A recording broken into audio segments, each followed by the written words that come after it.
Bom dia, crianças! Hoje é sexta-feira, dia de aula de Geografia e Ciências.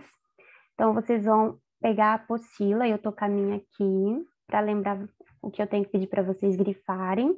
Então, pega a apostila na página 273 e eu vou abrir ela aqui para vocês.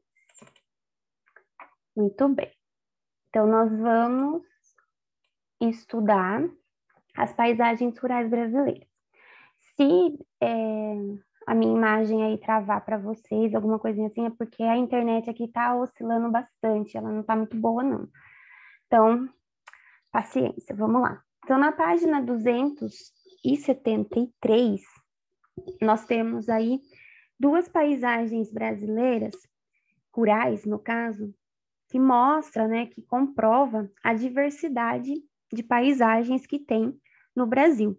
Além, lógico, do espaço urbano, que também tem as suas diferenças, o espaço rural também. Então, aqui nós temos a região de Minas Gerais, uma plantação de café, e aqui nós temos uma região da Paraíba, né, uma região aqui sem plantação. Então, as principais diferenças entre essas imagens é isso.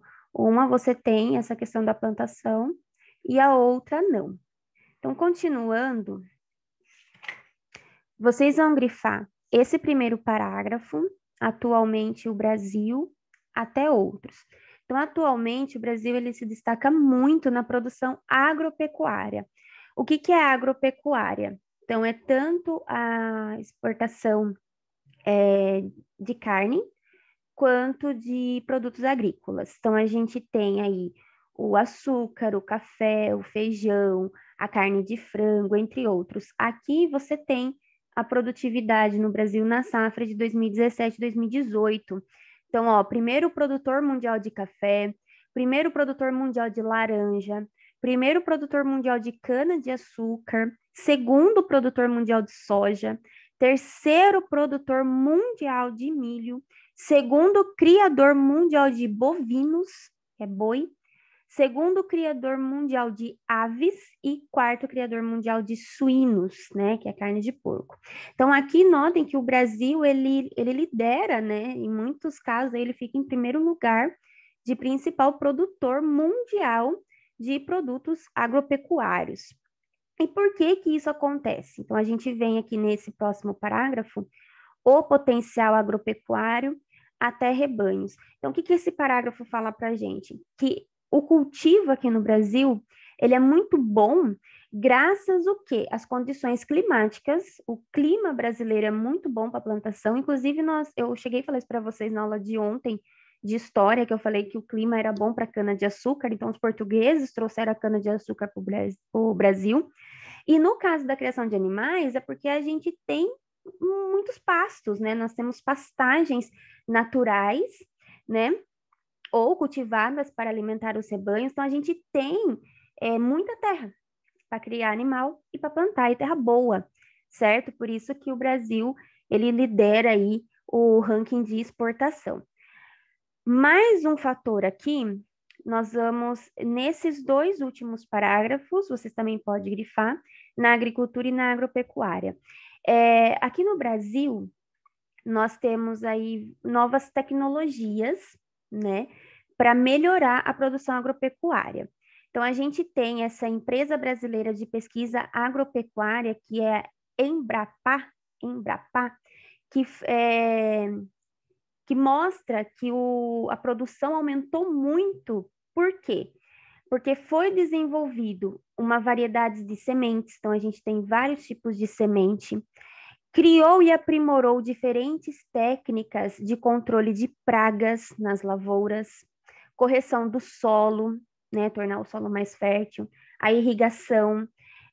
Na pecuária, o desenvolvimento de animais mais sadios, crescimento rápido, o que aumenta a oferta de produtos, principalmente a carne e o leite. Então, essas novas tecnologias que estão surgindo, né, na produção agropecuária também colabora para que o Brasil seja aí esse pioneiro na exportação desses produtos agropecuários. Muito bem, baseando nessa informação dessa página 274, vocês vão responder a 275. Então, aqui tem algumas informações, vocês vão colocar V para verdadeiro, F para falso. Aqui vocês vão procurar os 8 importantes componentes de produção agropecuária no Brasil, vocês podem olhar nessa tabela aqui, tá?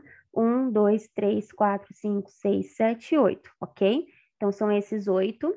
Vocês vão procurar eles nesse caça-palavras e depois vocês vão completar, né? Com algumas palavras, não são todas, algumas palavras vocês vão usar para completar esse textinho aqui. E as informações que vocês precisam saber para conseguir responder está na página 274. Então, agora nós vamos para 273. Aqui existe 2 tipos de cultivo. Nós temos o cultivo mais tradicional e o cultivo moderno. Então, eu quero que vocês grifem esse segundo parágrafo que fala das técnicas rudimentares de cultivo. O que são técnicas rudimentares de cultivo? É o contrário de moderno. Então, por exemplo, os trabalhos são feitos manualmente, né? Os instrumentos são mais simples, como enxada, o arado puxado por animal. Tem muita realização de queimada para poder liberar essas áreas, né, para produzir. Então, aqui, inclusive, você tem uma imagem que mostra, né, o arado, os animais, esse aqui é o arado, o animal puxa, o produtor aqui, ele segura esse arado que vai abrindo a terra para colocar a semente. Então, isso aqui é um trabalho manual, certo? É uma técnica rudimentar. Inclusive, essa técnica foi utilizada muito ali na metade da Idade Média, quando os europeus começam a produzir os alimentos na Europa, se usava muito essa técnica aqui do arado, certo? Então, aqui você tem essa técnica mais rudimentar, que precisa mais da presença do ser humano e esses instrumentos mais simples. Mas também, agora vocês vão grifar esse parágrafo inteiro, existe aí grandes propriedades rurais que utilizam máquinas modernas, fertilizantes, sementes mais resistentes às pragas, além de vacinar e medicar os animais, né, que é muito caro, a vacina e o medicamento dos animais é muito caro. Então, essa produção mais moderna, ela é uma produção mais cara, né, para quem é o dono, porém, se produz mais, né, com mais qualidade e muito mais gêneros. Então, consegue produzir vários, soja, milho, pelo fato de ser moderno, pelo fato de ser mais rápido. Então, aqui você tem a irrigação mecanizada, certo? Aqui, o que vocês vão fazer? Nós temos 3 mapas. Nós temos a produção de café em 2017, soja 2017 e cana-de-açúcar 2017. Quanto mais escuro tiver o estado, maior a produção em toneladas, certo? Então, quanto mais escuro, maior a produção. Quanto mais clarinho, menor a produção. Então, no caso aqui do café, aqui da soja e aqui do açúcar.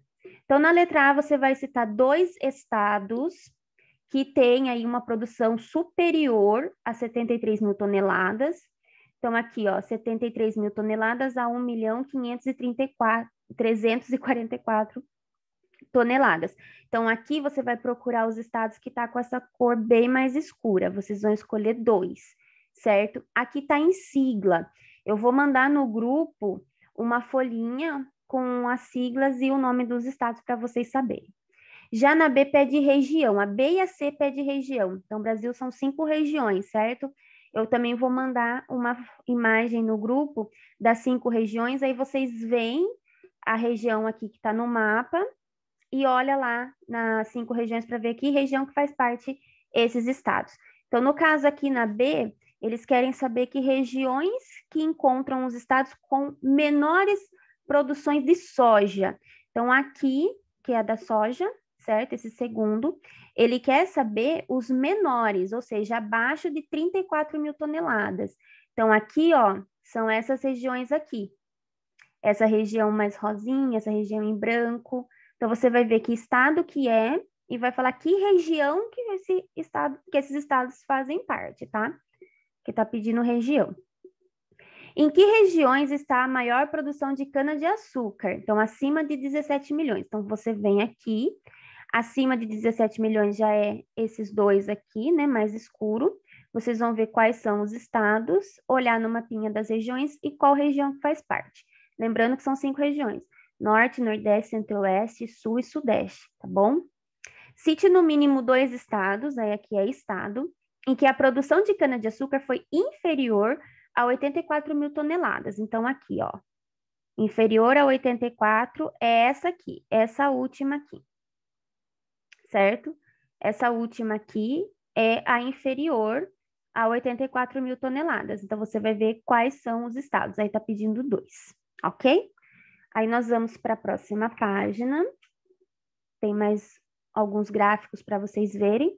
Então, aqui já tem a criação de bovinos, que é boi, suínos, que é porco, e aves.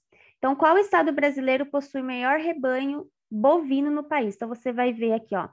O Mato Grosso é o azul, Minas Gerais é o laranja, Mato Grosso do Sul é verde.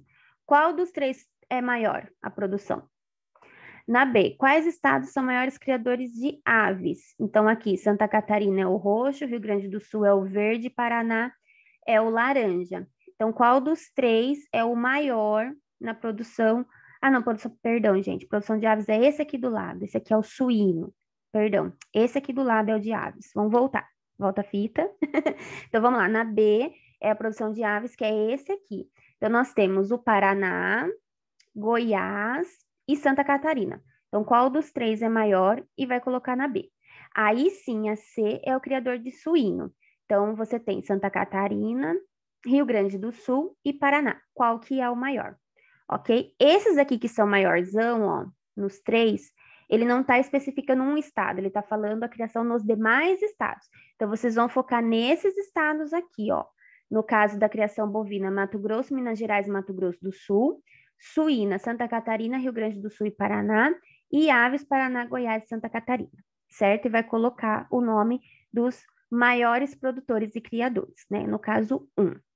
É um aqui e um aqui. O maior de cada item. O estado onde você vive se destaca na criação de alguns dos animais? Então, o nosso estado é o estado de São Paulo. O estado de São Paulo aparece em alguma legenda aqui? Se aparece, você coloca sim, e é o tipo de criação que tem aqui. Se não aparece, é só colocar não. Essa pesquisa que a gente não vai fazer, porque tem que montar no caderno e tudo mais, é para a gente pesquisar os produtos cultivados no município.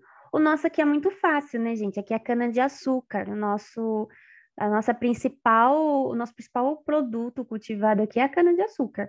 Mas aí não precisa fazer, tá bom? Porque a gente precisaria montar um gráfico e tudo mais, né? Produzir uma tabelinha. Então, não precisa fazer.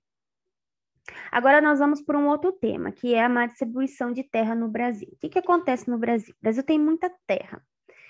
Só que é assim, muitos não têm nada e poucos têm muito. Onde que eu quero chegar? Vocês vão grifar essas três linhas aqui, ó, do segundo parágrafo. Então, uma pequena parte das terras do espaço rural pertence a um grande número de proprietários. Então, é pouca terra para muita gente. São terras pequenas, com apenas 100 hectares. Então, são terras pequenas. E essas pessoas que cuidam dessas terras pequenas, essas terras pequenas, no caso, são chamadas de minifúndios.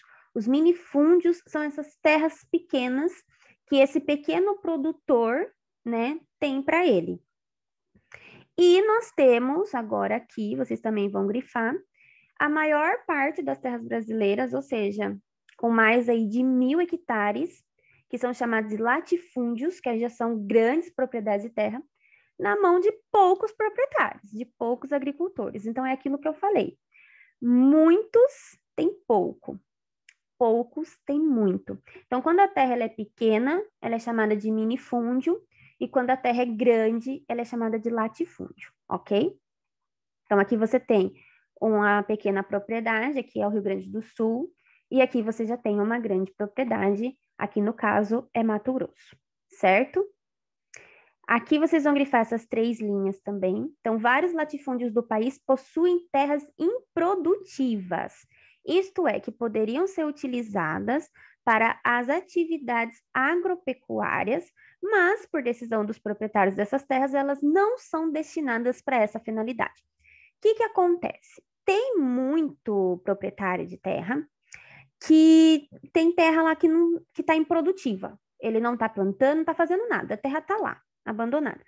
Então, essa situação faz com que muitos trabalhadores rurais que não têm acesso à terra reivindicaram uma reforma agrária. O que é reforma agrária? Vamos entender na próxima página 280. Nós vamos grifar essas duas primeiras linhas de a reforma agrária até terras. Vamos grifar essas duas primeiras aqui. Então, são essas duas primeiras até terras, essas duas primeiras até MST e depois esse parágrafo todo. Então, como que funciona? A reforma agrária, ela é assim. O governo pega e compra essas terras improdutivas desses proprietários, certo? Só que não se paga muito, tanto que uma das reclamações dos proprietários é que o governo coloca um valor muito baixo nessas terras. Mas a base da reforma agrária é isso: o governo pega, compra essas terras, ok?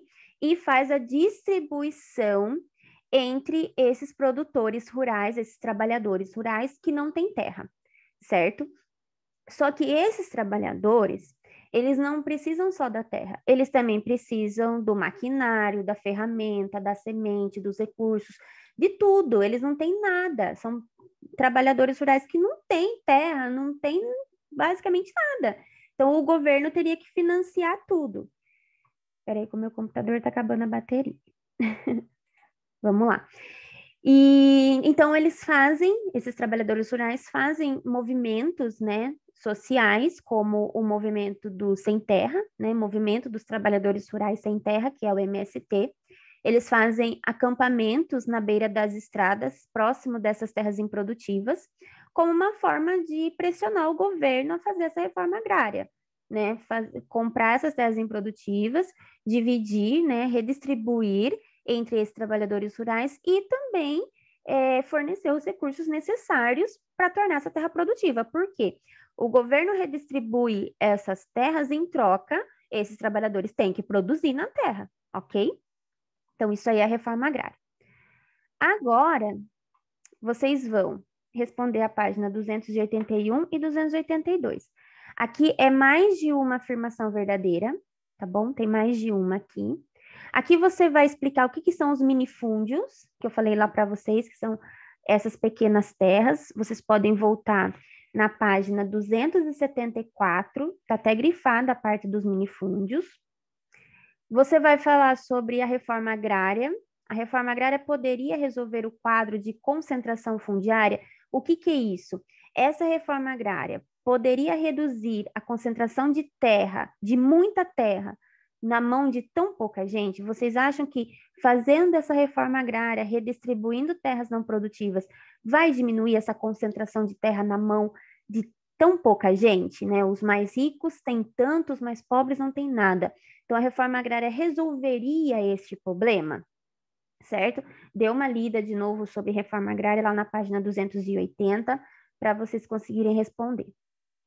Aqui vocês vão ler essas manchetes de jornal e vai falar para mim do que se trata, qual que é o assunto das manchetes.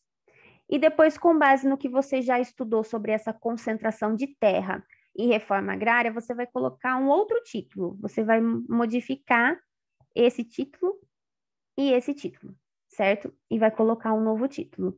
Então, lembrando, concentração de terra é o quê? Muitos trabalhadores rurais não têm terra e poucos produtores, né, porque já são ricos, produtores rurais, têm muita terra. Então, a terra está concentrada na mão de pouca gente. Isso é concentração de terra, ok? E reforma agrária é isso, é o governo comprar essas terras que estão improdutivas, não é terra produtiva, é terra que está lá, que não está sendo utilizada. Compra essas terras, redistribui entre os trabalhadores rurais que não têm terra, em troca eles têm que tornar essa terra uma terra para produção. Beleza? Então, essa é a aula de hoje de geografia. Então, nós vamos até a página 282. Qualquer dúvida, estou à disposição no grupo do WhatsApp. E nós temos mais uma aula hoje, que é a aula de ciências. Então, até a próxima aula. Tchau, tchau.